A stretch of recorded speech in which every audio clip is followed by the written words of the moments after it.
It being Monday, November 14th at 7:02 p.m., I'll hereby call the meeting of the Gardner School Committee to order and ask the clerk to please call the roll. Yes. Rachel Cormier. She's absent at the moment. Ann Hurst. Present. John LaFreniere. Present. Shannon Layton. Present. Jennifer Palavin. Present. Robert Swartz. Present. Mayor Nicholson. Present. Superintendent Pellegrino. Present. And Student Rep Amber Cameron is absent.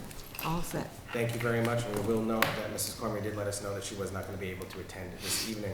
Can we please all rise for the Pledge of Allegiance? I pledge Allegiance to the flag of the United States of America and to the republic for which it stands, one nation, under God, indivisible, with liberty and justice for all.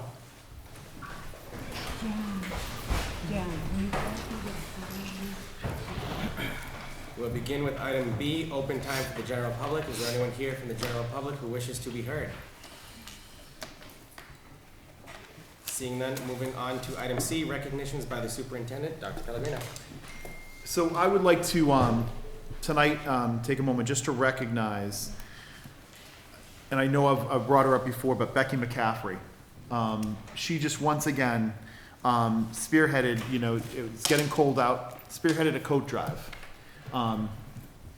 Gathered names from students from our open houses, gathered 68 names, is still gathering names from staff, gathered and got some donations from John's Sports Shop, Ocean State Job Lot, Gardner CAC, Walmart, the Hope Lodge, and then several individuals from the district. All these folks are giving time, money, and or coats. We have over 68 coats ready to go out. She's passing them out tomorrow, and she already has another list, and she still has money from all those donations to go out and get more coats for kids. But this is the kind of thinking that she does all the time. It's cold out, let's take care of kids. It's hot out, let's take care of kids. COVID, let's take care of kids. That's Becky McCaffrey. And so I didn't ask her to come tonight because she's been out straight, and I talked to her about it. She's probably watching. If you're watching, Becky, hello. But I just wanted to mention what a wonderful job she does. And that includes siblings, like families were able to say, I need 3 coats, 4 coats. So I'm just really happy with her performance as always. And that's my recognition tonight. Thank you very much. Moving on to item D, the consent agenda for this evening. This item is in your packet. Is there a motion on the floor? Move to accept. Is there a second? Please second that. Motion made by Attorney Palavin, seconded by Mrs. Hurst, to accept the consent agenda as presented. Is there any discussion on the motion? Hearing none, all in favor say aye. Aye. Aye. Opposed, nay. Motion carries. Item E, reports of the subcommittees. We're going to begin with the Facilities Subcommittee. Mr. Schwartz. Facilities Committee met on October 13th. I had a query with Mr. Anderson about, only because I do sign invoices as well for payment. And I noticed a lot of invoices, and it seems that the costs have been going up about a pest control company, so I queried up. And he reported back, or he was at the meeting. He says it's also, well, I have to back up. First off, never seen a rodent or some kind of a pest, never even heard of them, of all my tours of all the school buildings. But it's part of the health department's program and preventative health, so I guess we'll go along with it in that case. And also, by not hearing anything, it must be working. Then we asked Mr. Anderson about the status of construction of the concession booth, only because I drive by there at least once a week and I didn't see anything. Of course, this is over a month ago. And finally, I did recognize the plumbing being done, foundations being done, And this past Sunday, I drove by, the walls are up, and the roof is about to be built. So that's coming along. I don't think it's gonna make the Thanksgiving game, but we'll have it for other events. The good things, I might add, if I hadn't already mentioned them before, that the bathrooms that are being installed will be available on either Watkins Field or the other fields, the practice soccer fields and things like that. So that'll be a godsend. The tennis courts are completed, the repaired surfaces, painting, and the appropriate lines, that's done over a month ago. The only thing, Mr. Hawk was gonna let out a contract to repair the fence. He's been hearing about the tennis balls escaping the tennis court and going out into the grass. So that's soon to be taken care of. And I noticed a while ago, a concrete pad was installed just south of the tennis courts. Then I found it was a grant that you obtained, Mr. Mayor. It's a physical fitness court, and the machines or the mechanics of it are all installed. I believe they're all installed. So thank you very much for that. And I hope the students, and I may even partake of that myself. The new lockers are installed finally at the middle school. I've included a picture, although I didn't say, oh, what a color, but they're beautiful. I have to take back what I said. They're beautiful. Then we talked about the elementary school, the punch list. That is a known, ongoing, living document, I guess I'd say that way. It started out with over 250 items. And as I recall, what a punch list does, it's a typed out list, and we keep checking it off as those items are completed. Today, due to technology, it's on people's iPads or tablets. And it's amazing that if you punch on an item, it brings it up as to what subcontract is involved.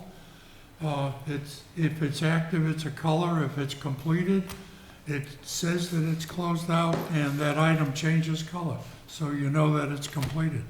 That's amazing what we can do in technology today. But we're moving along. Although we're active, the school is running well, it's still an active construction site.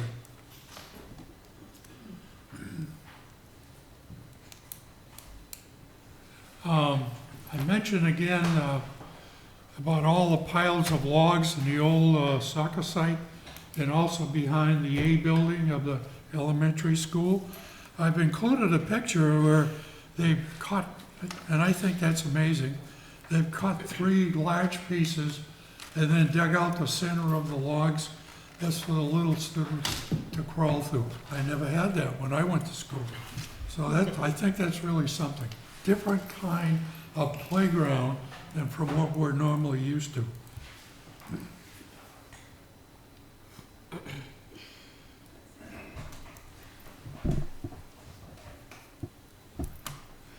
The complaint I've had before, and I continue to, and I think I'll address it with Mr. Anderson, is the lights are on 24/7. As the yard, the parking lot and everything, as well as the classrooms. I'd kind of like to know why they're on all the time. I'm kind of a guy, if the light's on, the room not being used, you shut it off. And I'm going to try to bring that to a close at our next meeting this week. So, and that's all I have. Thank you. Thank you very much, Mr. Schwartz. Are there any questions, comments, concerns on the report, Mrs. Hurst? I was just wondering about, are we up to par with handicap parking with the fields and, all these renovations and everything? Because I know there was a question at graduation that there wasn't sufficient handicap parking. I think they added more spots, but you know what, I'll have to take a look at that. Okay. I will look into it. Yeah, there definitely were some added. We can just see how many. Mrs. Layton. I had a question about the doors, the card access for the elementary school. I'd heard it was supposed to be up and running by Friday. I don't know if that ended up getting done or not. By last Friday? Yeah, I don't even, no, it's not. okay, I'm looking back there. This Friday. This Friday. okay. And, sorry, I had one more about, I had, spoken to the extended day program, one of the directors, Zach, and, he had mentioned that there were some issues with the heat not being on and difficulty accessing the building at 6:30 when the extended day program is coming into the elementary school. There were a couple days where they had to wait for somebody, they couldn't get a hold of anybody, the building was locked, and the heat wasn't on during one of the first really cold days. It was pretty cold in there that morning. I'll look into that. We should be able to get them It's an active access. construction site. Yeah, yeah, go ahead. Working on the heat, people are working on it. There's been some classrooms that are 90 degrees and others that are slightly cooler, so they're still trying to. Yeah, I think that the issue was it was in the cafeteria, and the kids were in there. It was, We're going to, just to let you all know, you're gonna be hearing concerns about the heat, and that's exactly what's gonna happen for a while as they balance the system. So with every that's the biggest complaint that I've heard from parents and from parents outside of here who have who've gotten a new school, as well as the superintendents. They all say the same thing. The heat is a bear, and the bigger the school, and we have a big school, the harder and longer it is to balance. The So it's gonna take a balancing while. of HVAC systems is quite complex, and it does take a while. Yeah. I know when we redid the high school, it really took a while to even things out. Mhm. So, but we will get him access, because kids need to be able to get in the building, definitely. Any other questions, comments, concerns on the facilities report? Hearing none, moving on to the financial subcommittee report. Mr. Lafreniere. Thank you, Mr. Mayor. The Finance Committee met on Thursday, October 20th. We reviewed the expense report, and as usual, there's some negatives here and there that will be all balanced out throughout the year as we transfer funds. We had projects updates, which mentioned earlier, lockers are installed, tennis courts painted, Watkins Field concession/restroom work has begun.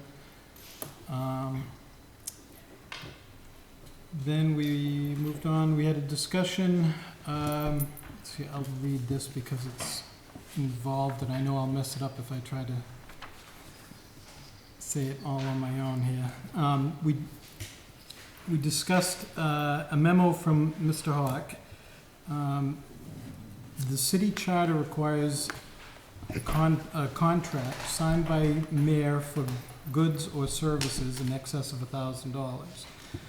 The amount was increased from $200 in 1960 and has not changed since.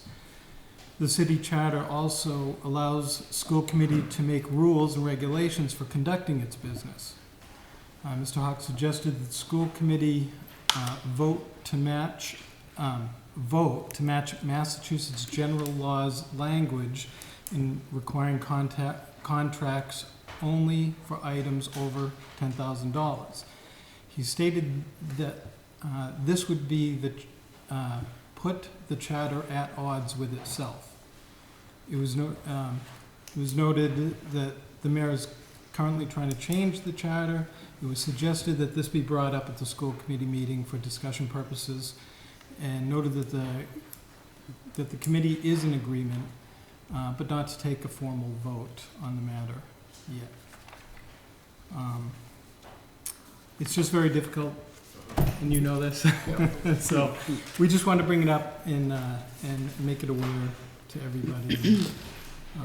And it's common sense to me. So. No, I understand. Director Hawk and I have talked at length about this issue several times, even before I was mayor, while he was mayor when I worked in his office. The city council is actually having an informal meeting to review the proposal to form a charter committee a week from today at I believe 6:45, but it's in this room and it'll be posted, about all the proposed changes that the committee could potentially review once a charter committee is created. They can't limit the scope of what that committee can oversee, so they can see proposals we have, they can come up with their own proposal, anything else has to come back before the city council.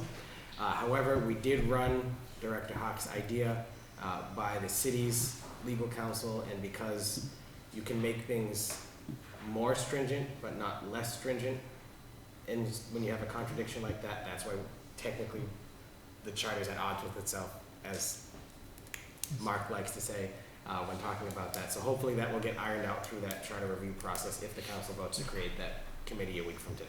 Sure. Thank you. And that was it. That was our meeting. Thanks. Thank you very much. Any questions, comments, concerns? Mrs. Hurst.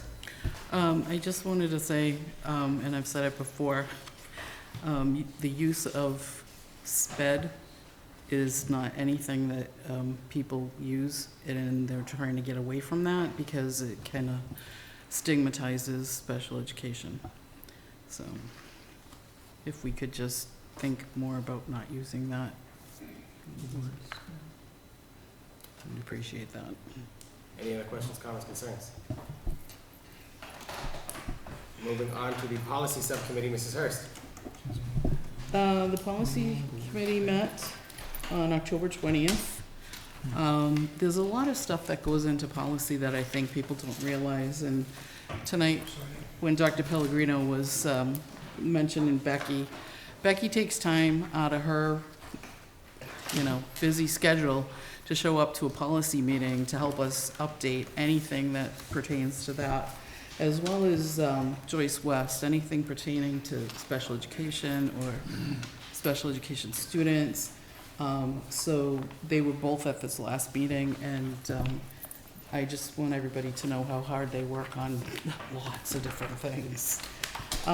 So tonight we have 2 policies for first reading and 7 for second reading. And that's about it. Thank you very much. Before we get to those, I guess, is there any questions or concerns from the members of the committee?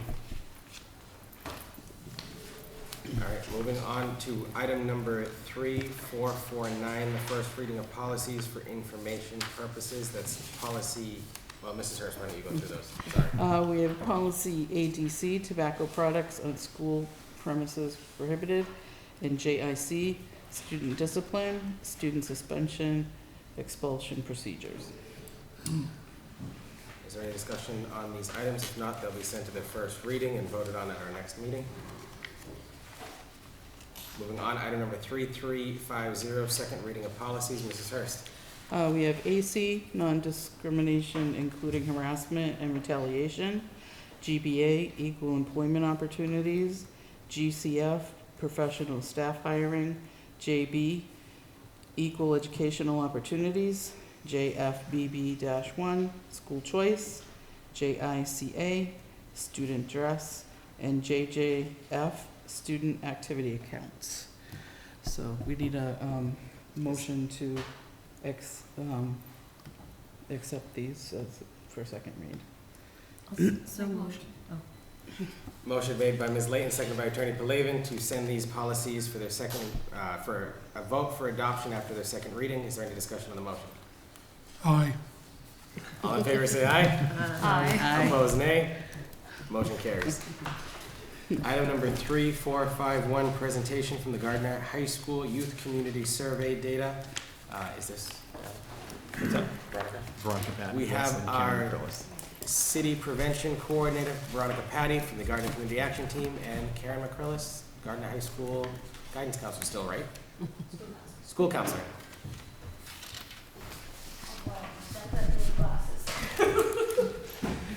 Time to see my eye doctor, because I definitely cannot read. That's okay.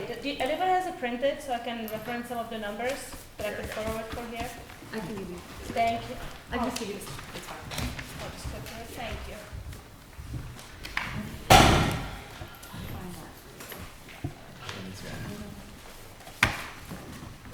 Shannon, if you want, I got it right here. Oh, okay. There we Just go. need a paper. Yeah. There we go. Okay. Thank you. Just when I talk about the numbers, because I definitely can read it.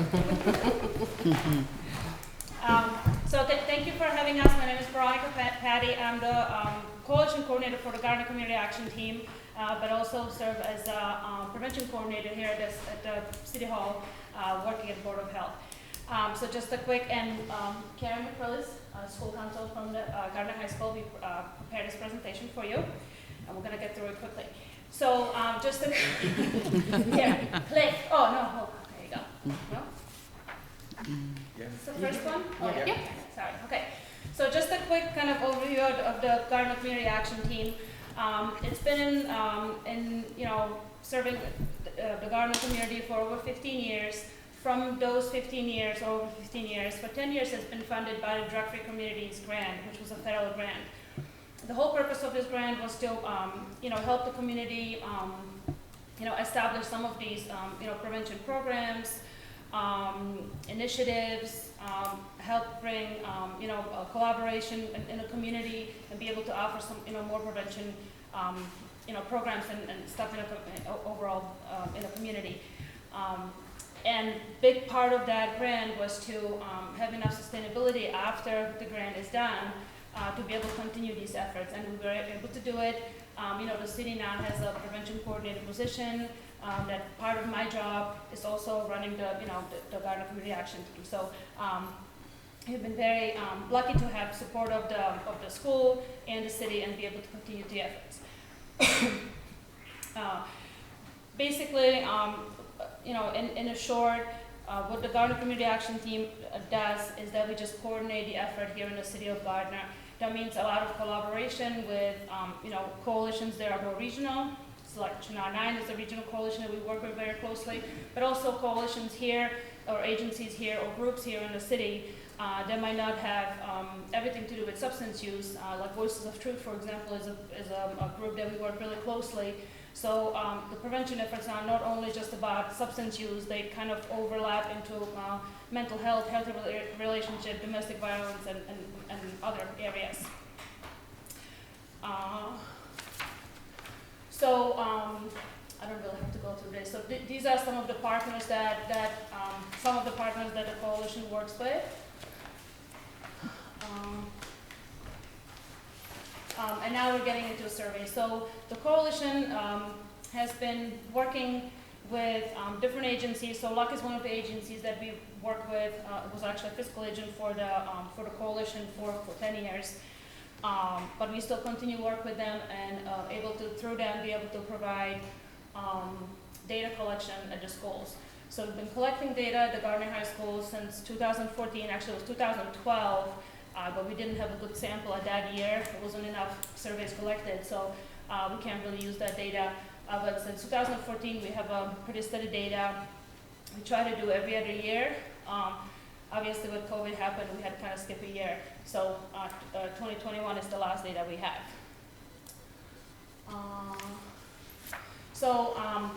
Karen and I looked through the data. We asked the superintendent to let us, look at the data. And we kind of picked some of the things just to show trends, what's happening in the schools. So this is, an anonymous survey. So the students take the survey. They don't have to put a name or anything. They do have an option to not answer certain questions. So if they choose not to answer, that's perfectly fine. So the first one that we look at is perception versus actual use of tobacco.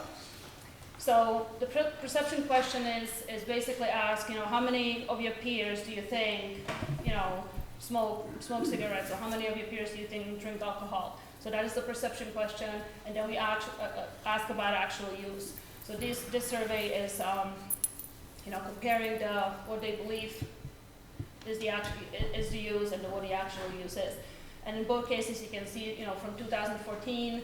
The perception was over 98%, and 2021 is 81%. So that number is going down, which means we're changing kind of the view of the youth and what they believe is the truth.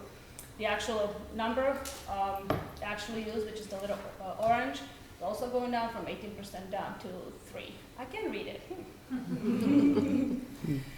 Another question we ask is that, do you believe that smoking cigarettes is harmful? So 40% believe that smoking cigarettes is harmful in 2014. We're up to over 96% in 2021. So we've done a really good job with cigarettes. Vaping, a little bit different story. That's still there. Here is I have a perception again of tobacco use versus. Oh, did I go down? Never mind. Here. Alcohol. So the same question we asked about alcohol. So 95%, over 95% believe that that 95% of students drink alcohol. Now we're down to 83. The actual use was 43% in 2014. We're down to 9.1.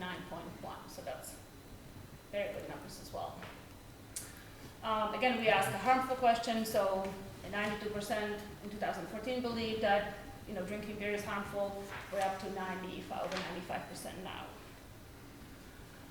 Marijuana use, so here perception has gone from 90% down to 85%, and actual use from 32% down to, is it 14, a little bit over 14%, which is regionally it's a little bit higher, but comparing to mass data and US data, we're pretty low on that, so that's very good as well. Again, we asked a health question, so that has gone up. So 73% believe smoking marijuana was harmful in 2014, and over 80% believe that now. So very good job as well. We have a prescription medication, so that data we didn't start collecting until 2016. So some of the questions change. So for example, when vaping came to place, there was no question about vaping because it didn't exist. So we kind of had to revamp the questions. What do we want to ask? And I think the first year we asked about e-cigarettes, and the kids didn't call it the e-cigarettes. so we got we're like, really? We see everybody vaping. What do you mean you don't? So we had to kind of use the terms that the students would know and understand. So that one has gone down too. So misuse of prescription medication is down like 1 point, I feel like under 2%, which is pretty great. Here are some vaping products. So again, like as I mentioned, we don't always ask the same question. So this is what we have for vaping. Has also gone down from close to 16% down to 13.5%, but also significantly down from mass and US data as well. So that's very good to compare as well. So this is some of the things that GCAT can test for students and families. So even though we're a prevention coalition, right, preventing substance use from happening in young people here in Gardner, really what we focused in the past few years is promoting some of the protective factors. And Game Changers is a resiliency curriculum that we've been able to implement at the Gardner High School.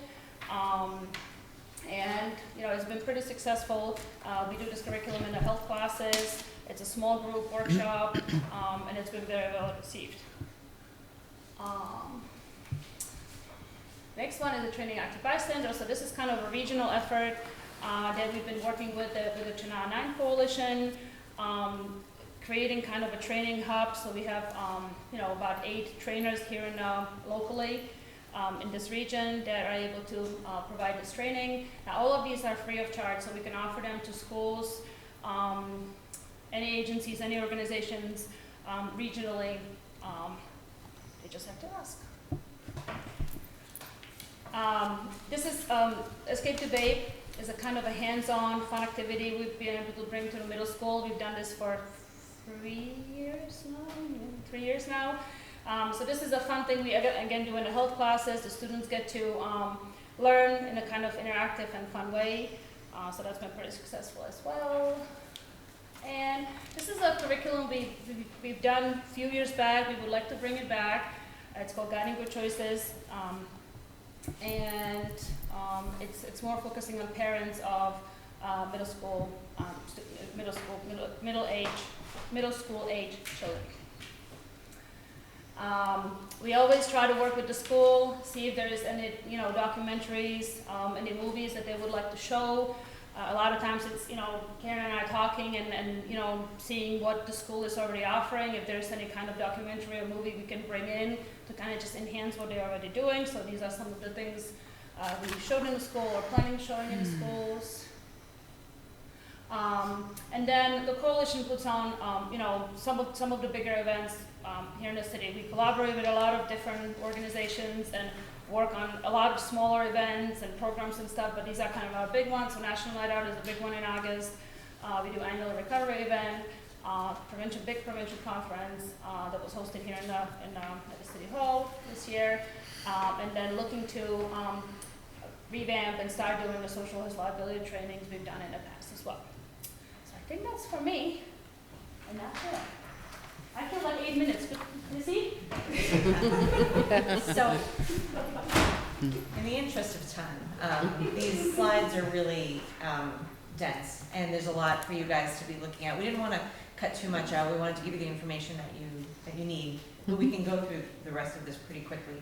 Basically, you can see this is just an example of we did a survey, we collected the data, we dissected the data, and we're putting in interventions based on the data. So this is kind of how we do things now. The good news is we've got this data, we're doing some really great programming, and the numbers are going in the right direction. So this is just one example.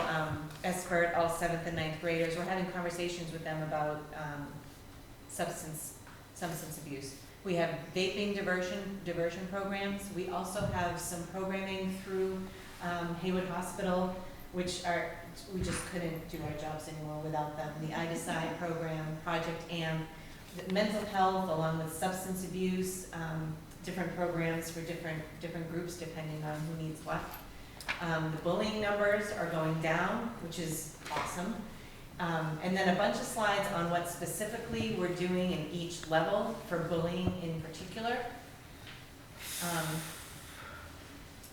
Feeling sad and hopeless, these numbers are going in the right direction. We still have students obviously feeling sad, but the suicide numbers are going down, both the considered and attempts are going down.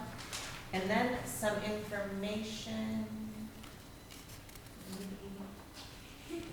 Okay. There we go. District-wide mental health interventions. I don't know if these slides were emailed to you, but that in blue, that's a link. To show you all of our Tier 1 work that we do from the mental health department district-wide. It shows you what every student gets. That's what Tier 1 means. Every student gets it.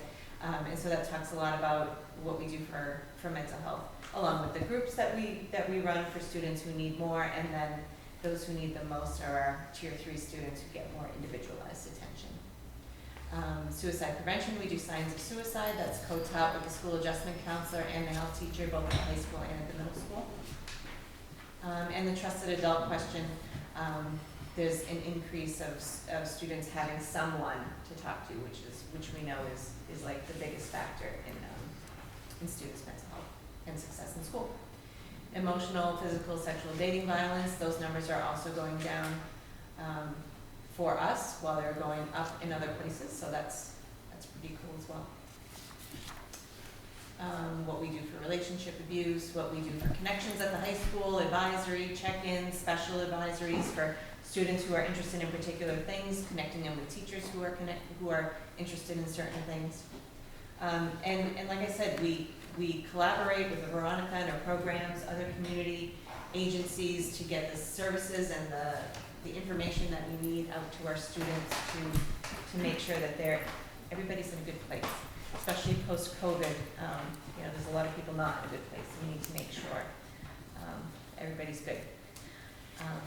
One side note, I just need to do a shout out to Gardner Athletics. We're all doing pretty good right now. So our cross country's doing awesome. Cheer team's doing awesome. Soccer's semifinals tomorrow night. If anyone has nothing to do, we'll be in air tomorrow night. Any questions? Great presentations, thank you. Thank you. Questions?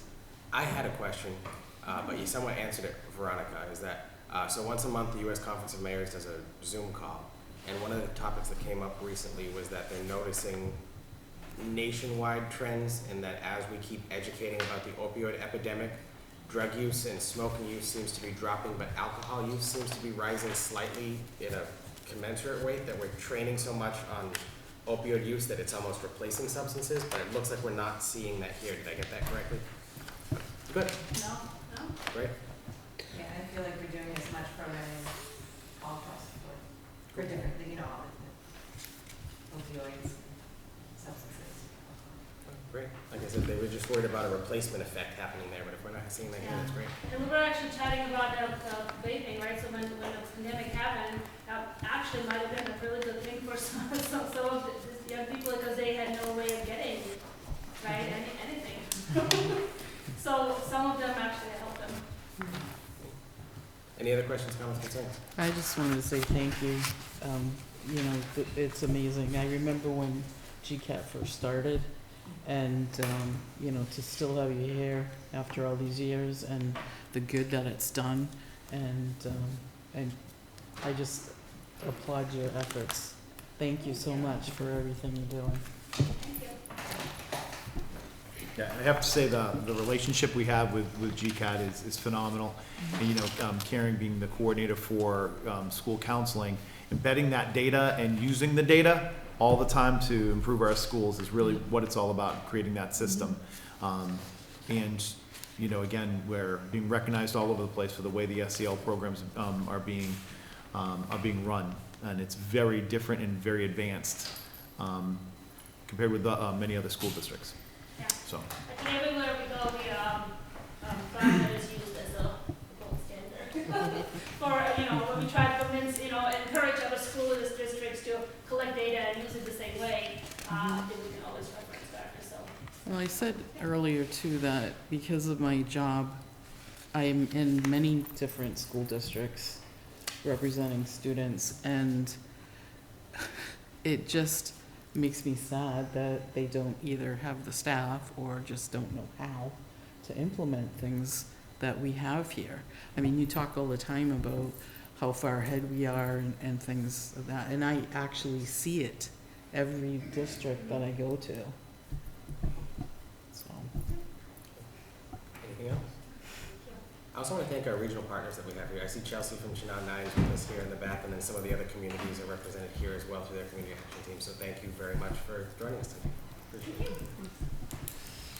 All right, moving on to item number 3452, the school improvement plan progress for Gardner Middle School. Mr. Murphy. Thank you so much for having me. I think on that journey, I've been in Gardner for 14 or 15 years now. It's always off a year, but to see the growth and to see the leadership here in the community, it's amazing what we've done in that time. So obviously MTSS Academic and MTSS SEL already talked a lot about data. So this is great Sherlock Holmes. It is a capital mistake to theorize before one has data. And I think that we've had a long journey of making decisions by using data, and I think we're in a much better place than we were before. So first, MTSS SEL, we've just heard from our counseling team and GCAT about some of the data resources that we've done through surveys. These are some other data resources that we use. School-wide expectation matrix, our SWIS, which is a PBIS app, which allows us to collect data on pretty much anything in school that deals with attendance, that deals with office referrals or ODRs. We use that for everything, and there's still pieces that we're still starting. This is our first year with it, and the elementary school has been using it. Attendance, BEST, which is our behavioral and emotional screening system. We just are starting that process of going over that data, which happened in October. And then our CARES Cache, which I'm wearing on me right now. And that is a great data resource of our Tier 1 incentives that the teachers are doing. So our student council actually collects all of the CARES Cache that gets collected in the school and sorts it from teachers. And so that way we can see how teachers are supporting our students in the classroom in the Tier 1 incentive. Kind of what we do with the data. Tier 1 is what we do for everyone. It's what we do every day. It's our CARES Cache, it's greeting kids at the door, it's anything that we do for all students. And then we are starting to look at that data and then try to understand what students might need more and what students might need some tier 2 programming. So this is just an example. I took the top piece of a Excel spreadsheet to kind of talk about what you could do to enter into a tier 2. So criteria might be 2 major ODRs or 5 minors, attendance, etc. Like looking at the data, who's out there that might need more support. You look at the fidelity at the tier 1. So is the data speaking correctly? So you go in and see, is all the attendance numbers correct? Is the classroom the student in? Is CARES Cash being handed out? Are teachers standing at the door? So you go in and do a data dive to see if students need more than what they're receiving. And then from that, you match an intervention to what this child needs. So there's school home note systems, behavior contracts, there's check-in, check-outs, positive peer reporting, class pass intervention. Our team has done a great job of investigating and collecting some information on a bunch of interventions that we could use for these students. And then that starts over. So now you have these interventions, and now you progress monitor, and now you look for fidelity, and then you see if something needs to be monitored. So that's kind of the work that we're doing right now. It's no longer, you did this is how we react. It's really going through and seeing, how the adults are interacting with the students, how the students are interacting with the learning, how students are interacting with each other. There's a whole process that goes into how we react to what's going on in our schools now. Some other MTSS SEL stuff, so just our culture and celebrations that we do under the MTSS SEL umbrella. So our Student of the Months, we do a Student of the Month breakfast. This is a winner that started in 5th grade with a home visit during COVID. So I used to actually go to people's homes when we couldn't celebrate in our schools. And so this is one of our 7th grade 3-time winners. It was actually dress up day. I believe she is a Scooby-Doo character. I think she was that day. Yes. Daphne. Yes, Daphne, I believe, right? I think it was Daphne. School dances, if anyone wants to come volunteer with 300 middle schoolers in our cafeteria and in our main lobby, it is a hoot. So we had some PTO members at our last dance help out with our snack bar. We've had 2 dances so far this year. We try to have as many as we can.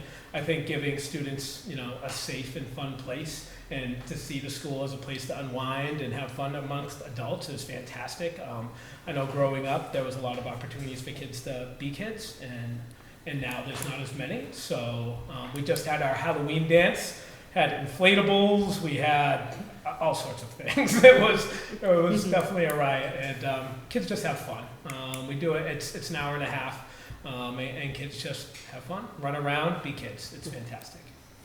And again, this isn't something that is, we put any restrictions on.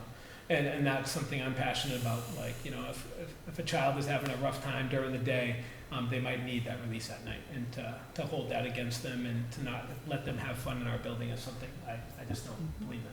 So anyone can come at any point in time. As long as you're in school. CARES Cash trade-in. We talked about CARES Cash. So that is our new area underneath our stairs. We were lucky enough to get some money to purchase some great furniture. The second picture is outside. Those are handicap accessible picnic tables that we purchased.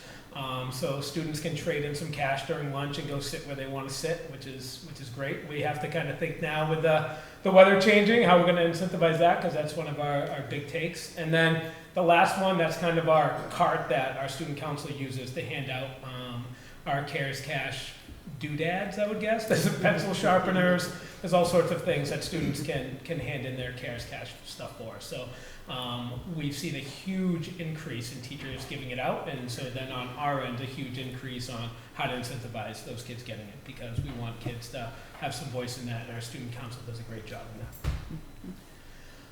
Our MTSS academic. So the main focus this year really has been our common planning time. So how are teachers really talking with each other and planning to deliver high quality lessons in their classrooms. So kind of the first part that we challenge teachers to do now in common planning time is really just to define mastery. So teacher leaders go into meetings with their curriculum partners and really identify questions that assess the mastery of a standard. Standards are written very difficulty in our state, obviously. There's some, I have some here. Compute fluently with multi-digit numbers and find common factors and multiples. Apply and extend previous understandings of multiplication, division, and divide fractions. It's very open to interpretation. So what we've decided is to really dive into MCAS. How is the state telling us what mastery is? And then how can we set that bar there? Teachers set that bar, and then their first job is to answer the question.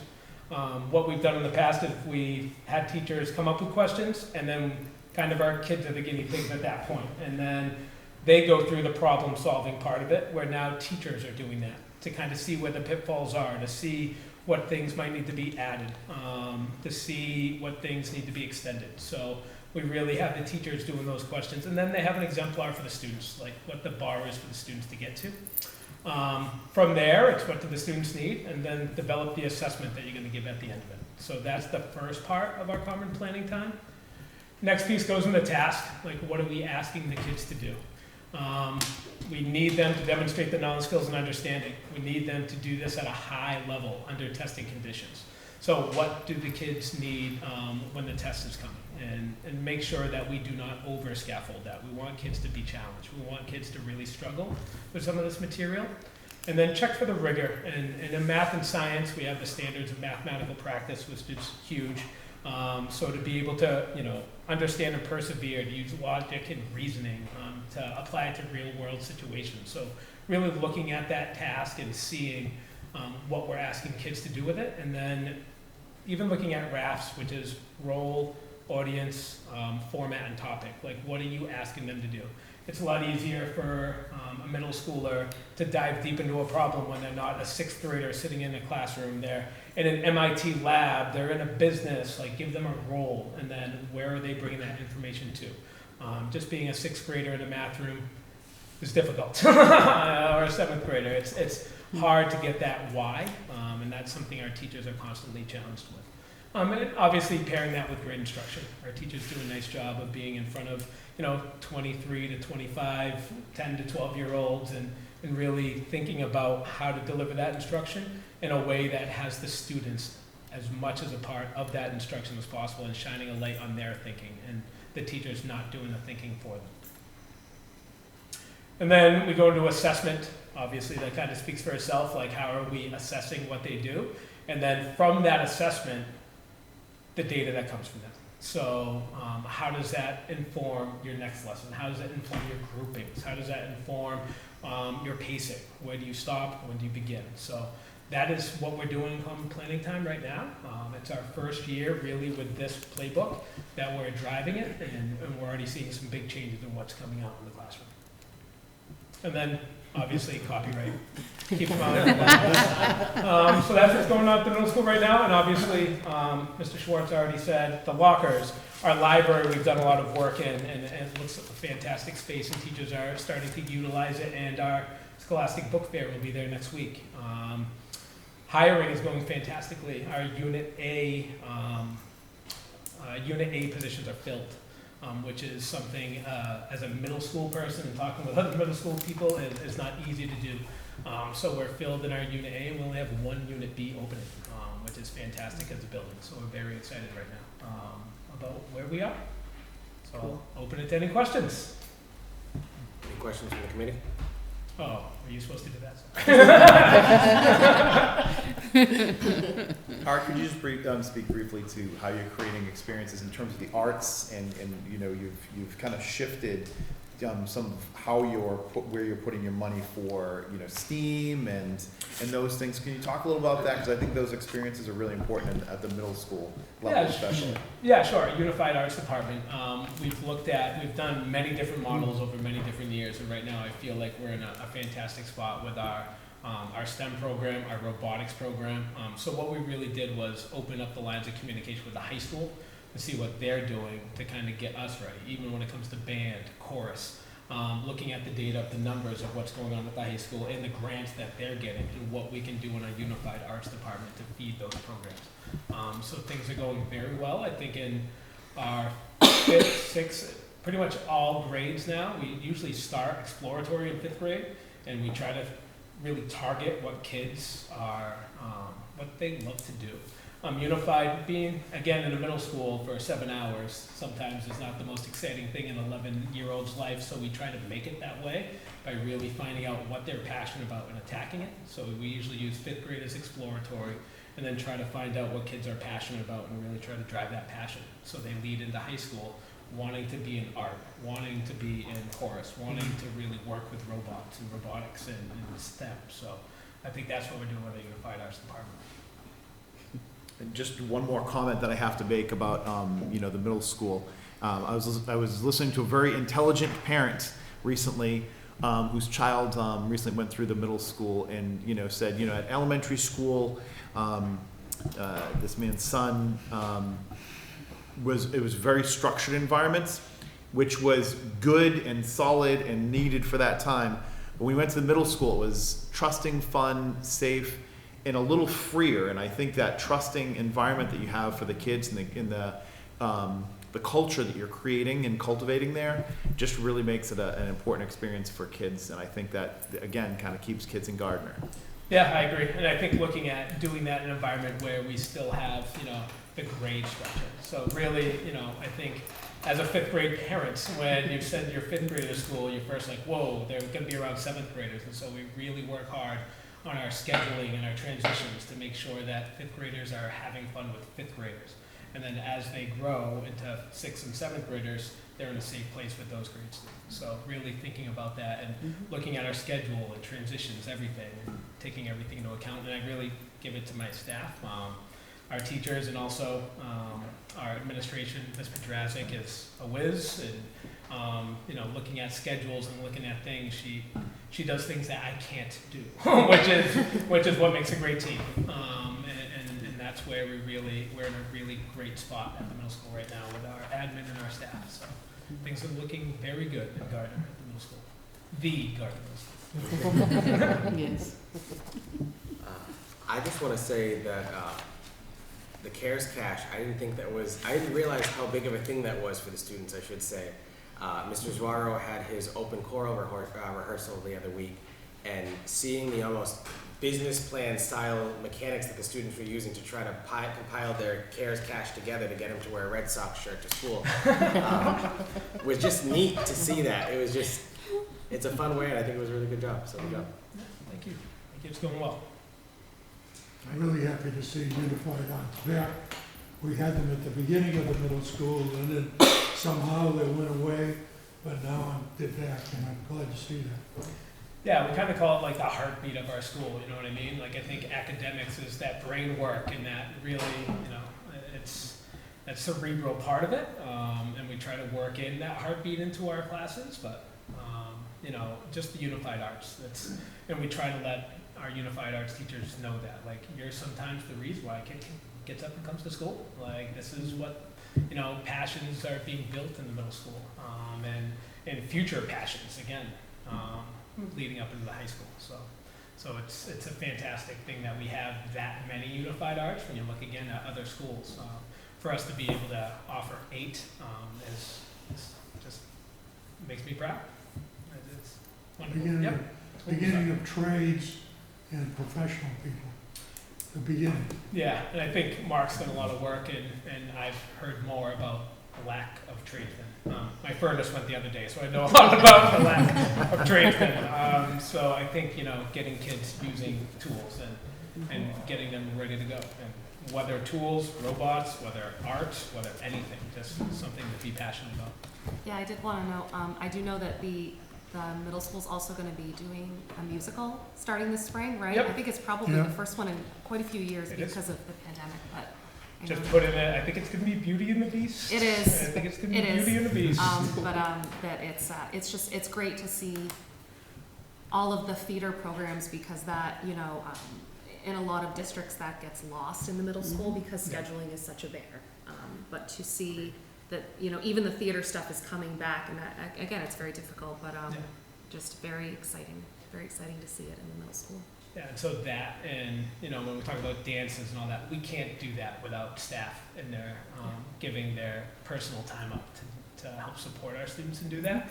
and that feeds into, again, the culture in that classroom. So when you're at a dance and you see a teacher out there, you know, doing the chicken or doing something, having fun. I wish it was still the chicken. There are other dance moves. You know, that leads into your class the next day, which is fantastic. And leads into smiles of our kids, and that gets them into a better place to learn. Any other questions, comments, concerns for Mr. Murphy? Well done.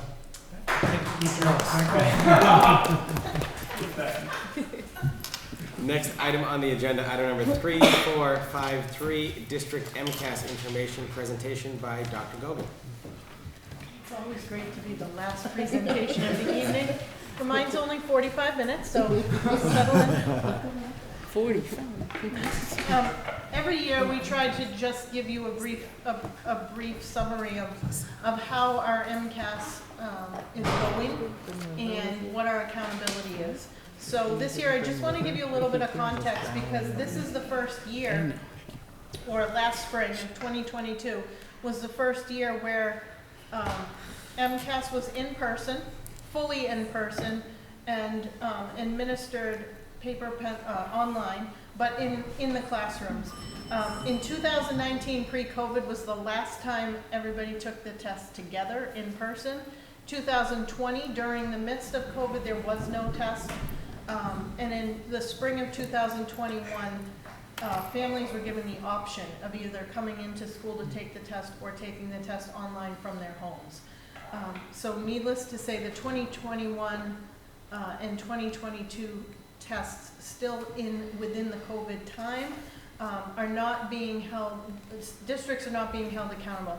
However, in the spring of 2022, because the testing situation and the conditions were similar to 2019, they're using that administration as sort of a baseline to start looking at how we do moving forward. Because of the lack of instruction that occurred during COVID, some of the setbacks that students had, they really wanted to make sure that we started fresh with a new baseline, see it where everybody was starting in the spring of 2022. And now they're going to start creating new growth and achievement targets and goals for each district for the spring administration of 2023. So in the meantime, districts will maintain their accountability status designated from spring of 2019. Now the accountability status is given to the district as a whole, and as a whole in 2019 we were a district not in need of assistance, so that was good news. However, we did have one school, which was our elementary school, Elm Street, that was in need of assistance based on being in the bottom 10% of the of results for the state. However, because of the district's, because of the administration in 2022, they didn't want to penalize districts who did make improvements during that administration from 2019. So any district that improved greatly would be removed from the needs improvement status. And so I'm happy to say that Gardner is one of those districts, and we now no longer have any schools in need of assistance. So double-edged sword on that is that we also probably won't be, well, we might be eligible, but we won't be prioritized for some of the funding that comes along for students who are in need of assistance. So, you know, you take the I'll take that trade-off Yeah, any day of the week. but I did want to just share with you on the next slide just a little bit of what happened. So like I said, if you're in the bottom 10, no, go back a little bit to the, this one. Is this the wrong one? We have There were another. two, I think. Yeah, that's not the right one. Is it this? Oh, It's the most. here. You know what? Yeah. In this one, you can click. Okay. Okay, good. So let me just go to slideshow. So in order to get out of needs assistance, you have to be out of the 9th percentile. So as you can see, Gardner Elementary School in 2019 was in the 9th percentile. And I do want to say that at one point in 2015, Elm Street School had gotten as low as the 6th percentile. So in 2019, they had worked their way back up to the 9th percentile, and now in 2022, despite having the challenges of COVID, we were able to move into the 15th percentile, and that was a 67% increase. So we're really proud of the work that's being done at Elm Street School from all of our teachers and the administrators to make that a reality for us. Gardner Middle School in 2019 was in the 11th percentile, and they're working their way up. They're in the 13th percentile now, which is an 18% increase.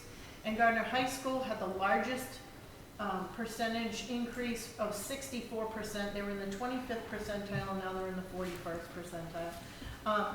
Not only are some of these increases amazing to us, but we have heard at the DESE level that we're one of the standout districts in the state, because we made great gains where many other districts actually went the other direction. So really proud of the work that's being done here. Very excited. As an example of Gardner Elementary School, I know that we talked about, I think Earl mentioned the work that he's doing with early reading and early literacy skills.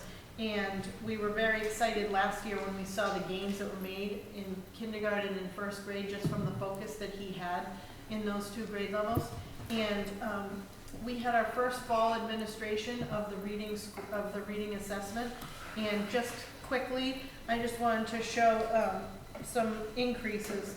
So from the spring of last year to the fall of this year, we had, this is really exciting, we had in the spring of, in the beginning, let me just say this. In the beginning of last year, 2021, kindergartners began their school year with only 15% of their students in the core, which means they don't need assistance in reading. That's very typical because most kindergartners don't come in knowing how to read.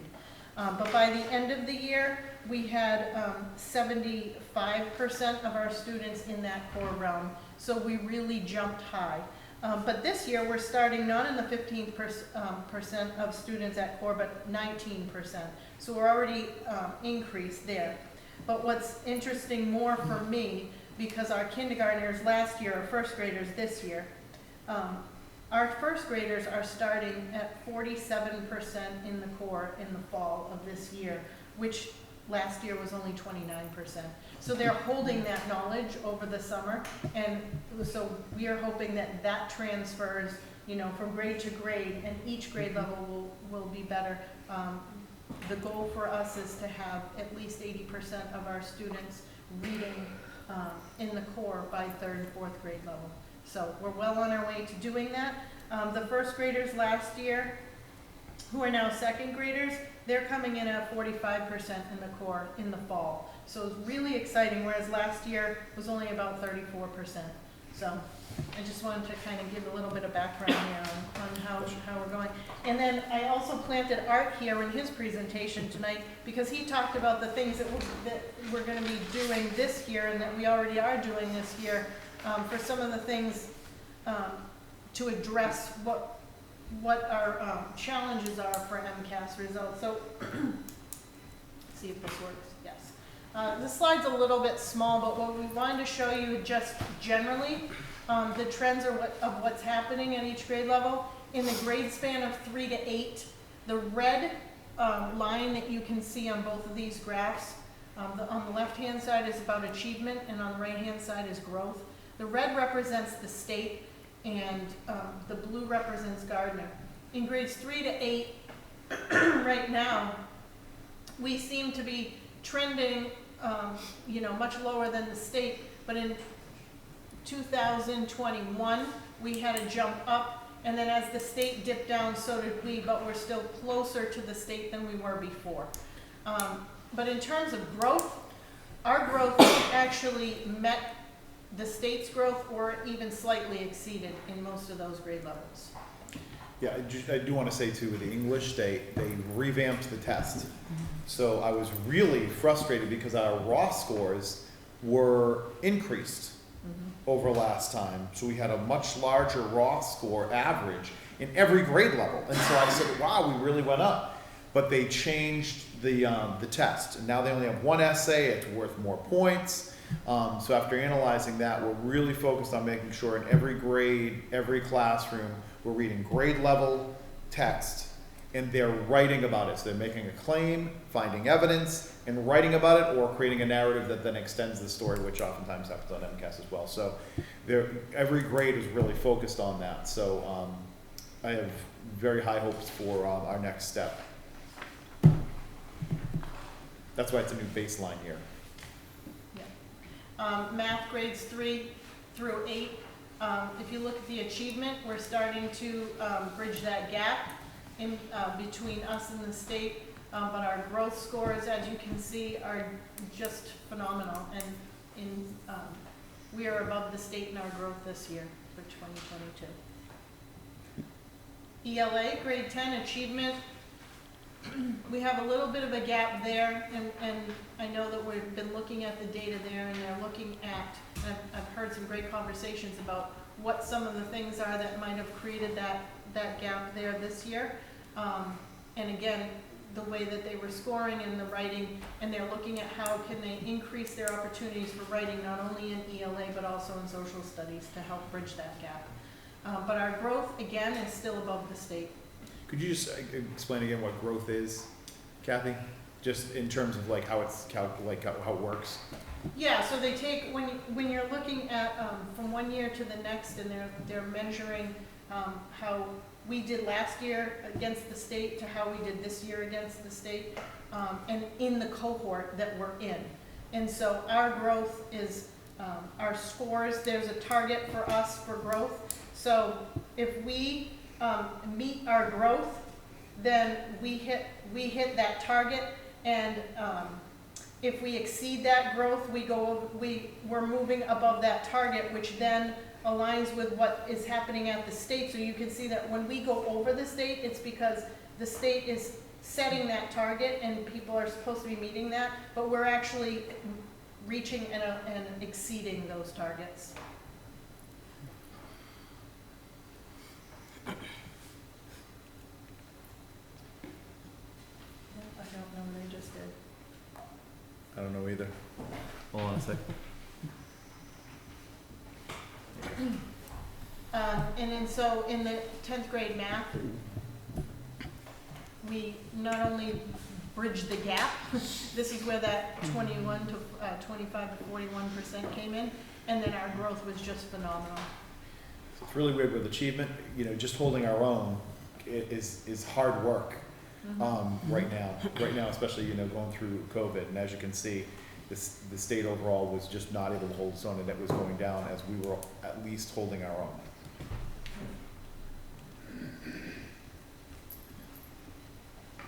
Okay, so generally what we found across all grade levels is that there is still a gap between the aggregate scores and our economically disadvantaged subgroup, our students with disability subgroup, and our English learning subgroup. And they're all pretty, I mean, there's not really one that stands out. If I had to say, it would probably be students with disabilities. However, they're all pretty close in terms of that gap. So one of the things that we're doing now is really looking at the data of all subgroups and trying to disaggregate that data even further to say what is the opportunity that we're missing here, and how do we group these students and give them exactly what they need. The other thing that we found was that in both ELA and math, students performed lower wherever there was reasoning, explanation, critical thinking that was required of them, and that was across the board. And that's what we're seeing with not enough writing in the classrooms, not enough real world problems being solved in the math classrooms, and so forth. And that's why our focus is on student task. So next moves. These are the things we're doing that Art already talked about. Every school in the district are doing the things that Art's school is doing. And if Art doesn't mind, I'll just tell a brief story about, we went in to do a quick classroom walkthrough in the end of September just to see what was going on in the classrooms. And we had a person from Lynch Leadership Academy walking through with us. And we weren't seeing what we thought we wanted to see, and Art was visibly getting like fidgety, you know? And he was like, I don't know what's going on, because we talked about all these things, and we're, you know, it was September, you know, and we took that opportunity to say, okay, what did we see? What didn't we see? How can we change what we're doing, and so forth. And then Mark and Art and I walked through classrooms again last Monday, and the change in 1 month was astounding. And the classrooms are just buzzing, the kids are engaged, they're doing good work, they're doing hard work. It's just really fun to see, and we're seeing that across, you know, all of the schools. But a shout out to Art. The things that he's talking about are really making a big difference.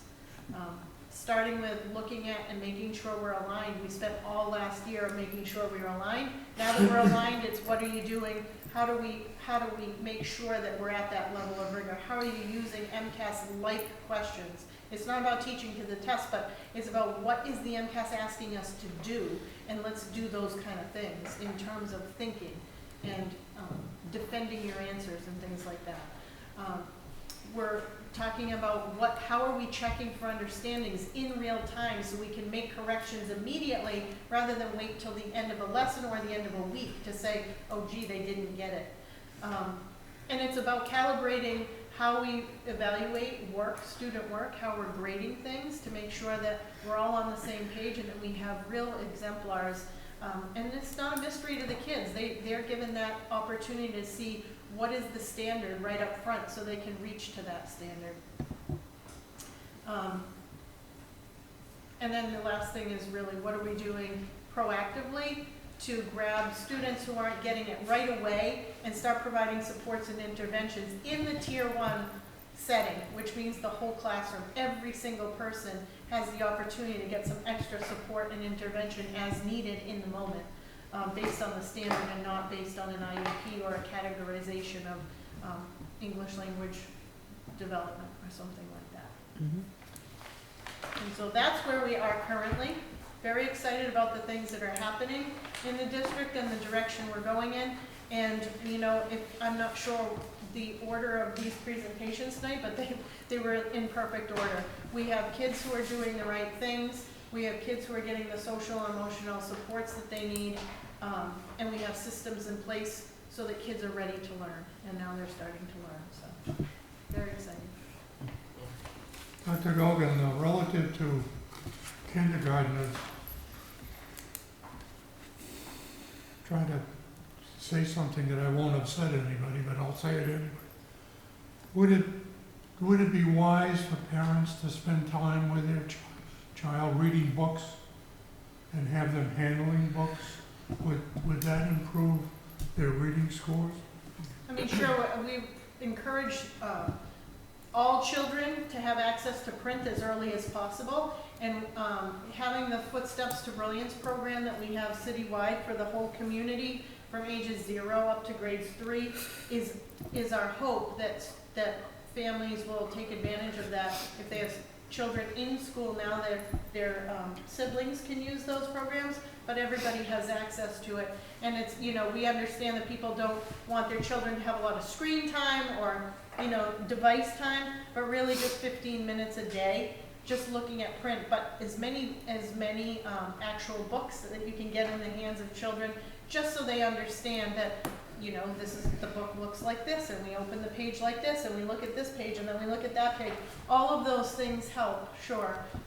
You know, talking to your children as much as possible, using new words to describe the same thing that you've been talking about, builds their vocabulary, sure. I also fully understand families today are very busy.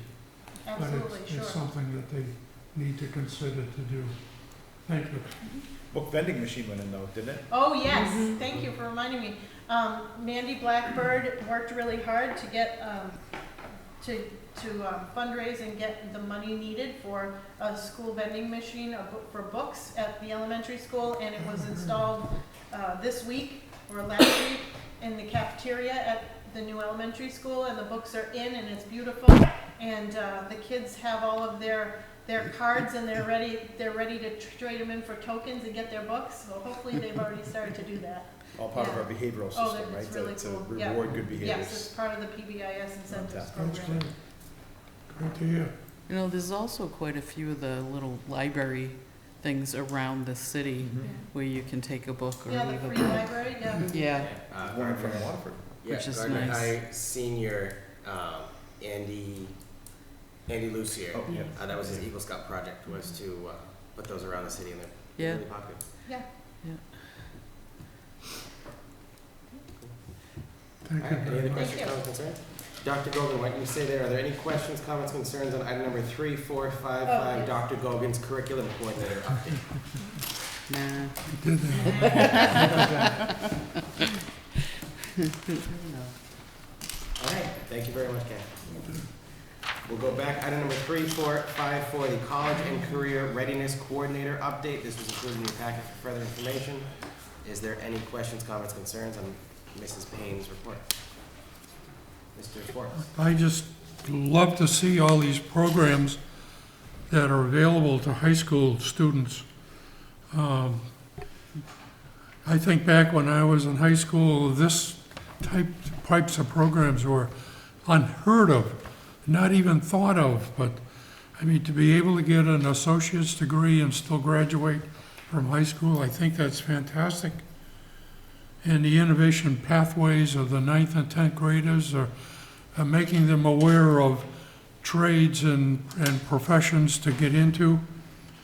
And then the new programming with the Mount and with the auto tech, and that was never available to me back then, or even a certified nursing assistant, that when you graduate from high school, you're certified and you can get a job in that field. That is amazing.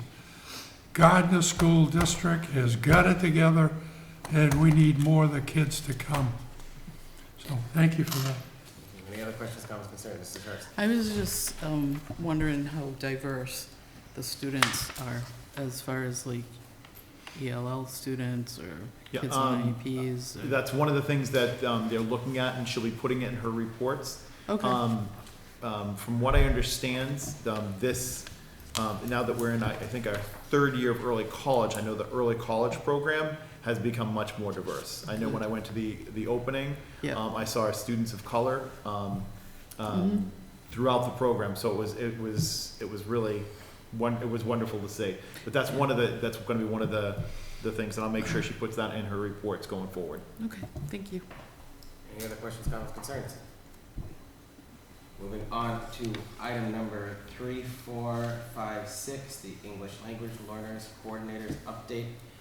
If this was included in your packet, are there any questions, comments, concerns on Dr. Simpson's report? Dr. Simpson is here. Oh, I'm so sorry, Laura. I did that completely slip my mind, but Lori is here.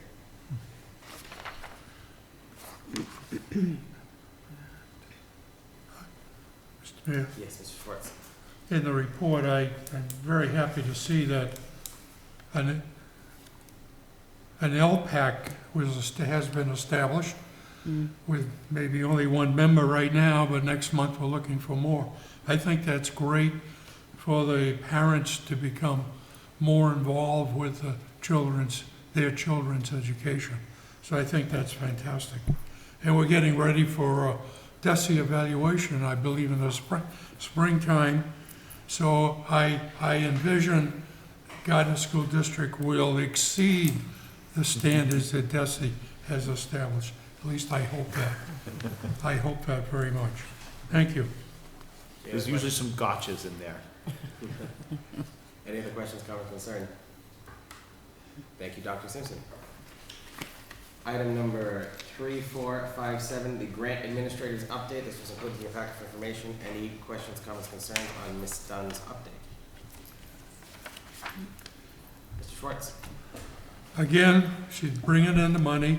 She gave us some bad news about the St. Cobain thing. We didn't get that, but I think there's some pluses there where we got invited to go through the tour with the winners to learn what St. Cobain does. And they also talked about the probability of additional opportunities for more collaboration and trade work. So I think there are pluses. We didn't get the money, but there are pluses there. We just have to work on it more. I think that's fantastic. Any other questions, comments, concerns? Moving on, item number 3458, special education update. This was included in your packet of information. Is there any questions on Ms. West's update?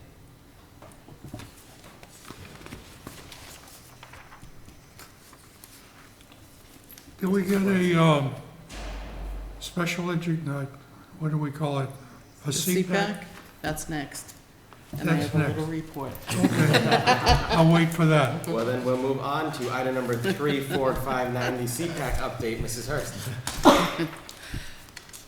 In October, Lori Davis took on the role of CPAC chair, and Shania Casey is the new secretary. Lori is the mother of a 10-year-old son who's currently in 5th grade, and he's been on an IEP since preschool because of his diagnosis with autism and ADHD. She has secured a meeting place that has offered to provide childcare, which is huge. And she's actively seeking out parents to become more involved. She's working right now with Joyce West on a basic rights workshop. So, and Lori will continue to give me little reports as things progress. She's reached out to me quite a few times for resources, and I'm That's hoping that great. we have a Thank you. really good year. Any questions, comments, concerns? Moving on, item number 3460, school building update. Pellegrino. Things are running very smoothly in the new building. I will say the traffic piece is interesting. So, kids are out now by 3:30. The line's done for buses and for parent pickup. And 3:30 was about the time it was done at Elm Street School, sometimes much later than that. So the system is now working. I don't think we can go any shorter than that. We are paying some teachers to stay after for an extra 15 minutes, about an hour a week, is what they're doing to make sure that it's covered. But it's running very smoothly. We're really pleased. And overall, I walked through classes the other day. It was unbelievable what those kids are doing. It feels like it's a reinvigorated staff, reinvigorated kids. It's wonderful to see. Any questions, comments, We concerns? can do nothing but succeed. Moving on to item H, communications. Dr. Pellegrino. I have nothing to add. We had 3 presentations tonight, and they said it all. So I'm not going to add anything other than go Wildcats. Our athletic teams are doing really well. The girls lost the other night, but they played some phenomenal soccer, and I'm looking forward to the game out at Air Shirley, that field. So I can't wait to go there. Item I, final comments of the school committee. Mrs. Woodley. I wanted to, I wrote down a whole bunch of notes because there was a lot tonight. But I really wanted to give 2 big thank yous to GCAT and the GPS counseling. I think that with everything going on, that, drug and alcohol and other substance awareness and mental health awareness and things, it's just one of those very important components of like the evolving SEL initiatives that are becoming more prevalent in schools now. And I think sometimes with everything else that's going on, not that it slips people's minds, but to be reminded that this work is still happening, and especially that there are so many community partnerships that they're working with. These are community agencies that, service the families of these students and who, are there when they're not in school. So it's that, that sense of community that in my opinion, as a teacher, might have been missing for a few decades in general and education, and to see that the community is kind of rallying around, education as a community endeavor is, it's awesome to see it. And everything that they presented was really, well thought out. And the questions, even recognizing that maybe the lingo that is being used, the kids aren't, its relevance and its youth responsiveness to. So it was a great presentation. And a shout out to Mr. Murphy. I taught middle school for a long time, like 11 years, and that's like hard time. And it is. And just seeing, you know, that maybe that return back to like youth responsiveness and youth driven activities.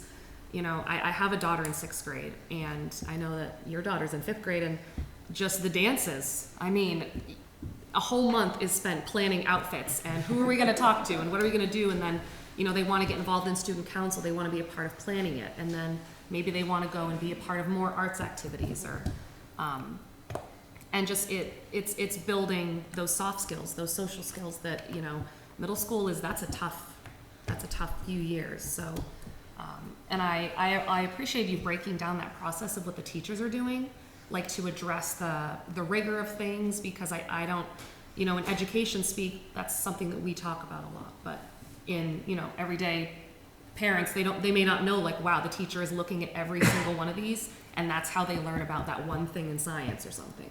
So, like I said, I put a lot of notes in here, but just, yeah, just everything that's being done with this, like, the sense of community and community partners kind of coming back into the picture. There's a reason why we're getting noticed by the state. It's because we have a great mindset as a community, and we have great leaders, and we have great families and parents, and, you know, so what did you just say, Bob? Like, we can do nothing but succeed. We can do nothing but succeed. So just very inspired with everything I saw tonight. Thank you all. Mrs. Hurst. Well, it's kind of hard to top that. I'm sorry. Blame the people that put a music teacher on the school committee. But I am extremely proud of this school district and our city and the community, and I'm just proud to be a part of it.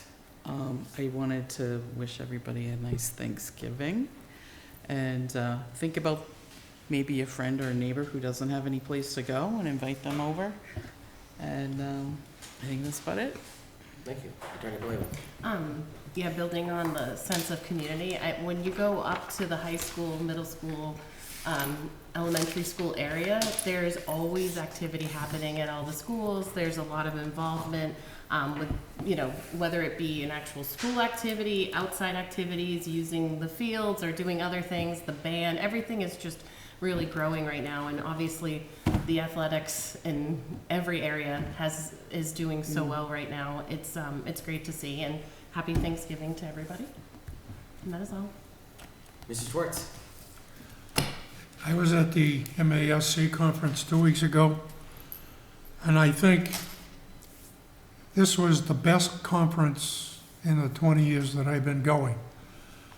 The whole theme, no matter what presentation that we attended to, was addressing diversity, equity, and I lost the other one. Inclusion. Yeah, inclusion, excuse me.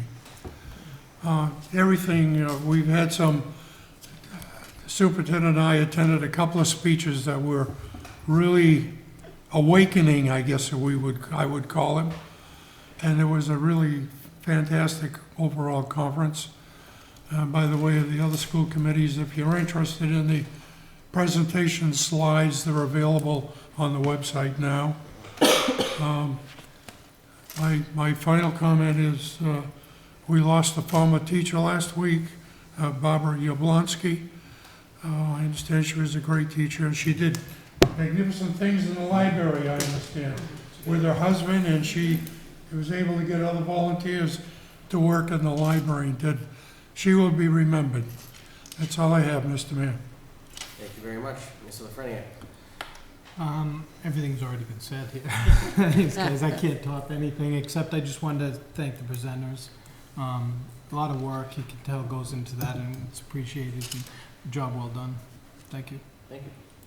I have a list as well, like Ms. Ward-Layton, so bear with me, but I do want to congratulate our sports teams from Gardner High School and Gardner Middle School for a great, not even start to the school year, but just great way through the fall season, and I'm looking forward to the rest of the seasons that are there between all the, you know, we talked about the boys soccer, the cheerleaders just getting the regional title, the cross-country team making it as far as they made it to, the band getting the silver medal at Micah. There's just a lot going on, and I think it's great to see our students having these opportunities. that are there. To go off of what Mr. Schwartz said during the facilities, the tennis court refurbish project is complete, and went by the other day and saw several members of the community out playing tennis on the courts because they are available to the public when the school is not using them, similar to the new fitness court that we were able to do in partnership with Blue Cross Blue Shield on a 50-50 grant. They paid half, and then the city covered the other half from our American Rescue Plan funds. That is open to the public and the schools there too. The way I like to describe it is when you walk around a park like Dunn's and you have the fitness stops there, it's that on the size of a tennis court, so it's different lanes of exercise that are there. And speaking with our athletic director, Dan Fort, and some of the gym teachers, I'm looking forward to seeing how that now gets incorporated for use by our gym classes as we move forward. The landscaping will be done in the springtime because if we plant something now, I don't think it's gonna last till tomorrow, but it's nice to see that that's there. The Rockwell Committee will be meeting tomorrow to vote to officially open the grant applications for this year's school round, and then we would be reviewing those sometime early January is what we normally meet on that one. So just to throw that out there so it's on everyone's radars that those applications will open by the end of the week. The city's annual holiday parade and tree lighting is going to take place on Sunday, November 27th at 4:30 p.m. And why I'm mentioning that here is that the Gardner High School Band and the Gardner Middle School Chorus are both going to be performing at that event. And where it's the city's 100th Christmas as a city, a sponsor was able to cover a team at Clydesdales to carry in Santa on a carriage into the event as well too. So and the parade route has changed though. We're going to go from City Hall up Main and Central to Monument Park this year, unlike last year when we went to Lafayette Square. That way we have a little more room at the bandstand. And then Sheriff City Church is going to have a meet and greet with Santa afterward with a spaghetti dinner. Nice. So a lot happening there that the schools are involved in. We've got a couple of the scout troops in there too, so our students are in there in general. Speaking of the parades, the Centennial Committee has voted to create the city's Centennial Celebration Parade next September, on Saturday, September 19th. And both UMass Amherst and UMass Lowell will be sending their marching bands, and we have a bunch of alumni in both of those as well. And they'll also be reaching out to our Gardner alum who are now band directors themselves in case their bands would like to perform on their home fields too. So it should be a great time next year with a bunch of stuff going on in the city. My office is going to be sending all of our elected officials and department heads and assistant department head levels a forward from the White House Office of Intergovernmental Affairs. They're asking for comments from public municipal officials because they've already started to plan the 2030 census and as to what questions should be asked and how that should be done. So if you get an email from my office, I feel like we just finished the census, but we're already planning for the next one. And then as a early heads up, the State of the City address is going to be held on January 10th at 7 p.m. in this room at a joint convention of the Council and the School Committee. So you can mark that date down as something to plan on again. And lastly, because we got a couple requests from the high school, I do want to throw out just have a happy Thanksgiving to everyone, and at the request of several students at the high school, I believe next year when we're planning the district's calendar, Columbus Day will be Columbus Day / Indigenous Peoples Day, so that we can have a full recognition of both holidays that are now state and federal holidays as well. Thank you very much to the students at the high school for all of the emails that I received on this subject.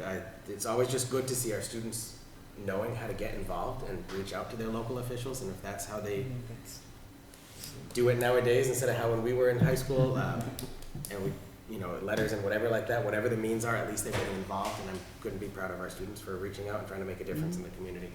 But with that said, we'll entertain a motion to adjourn. So moved. Second. Motion made by Mr. Lafreniere, seconded by Mr. Schwartz. All in favor say aye. Aye. Opposed nay. Motion carries. Thank you very much. Happy Thanksgiving.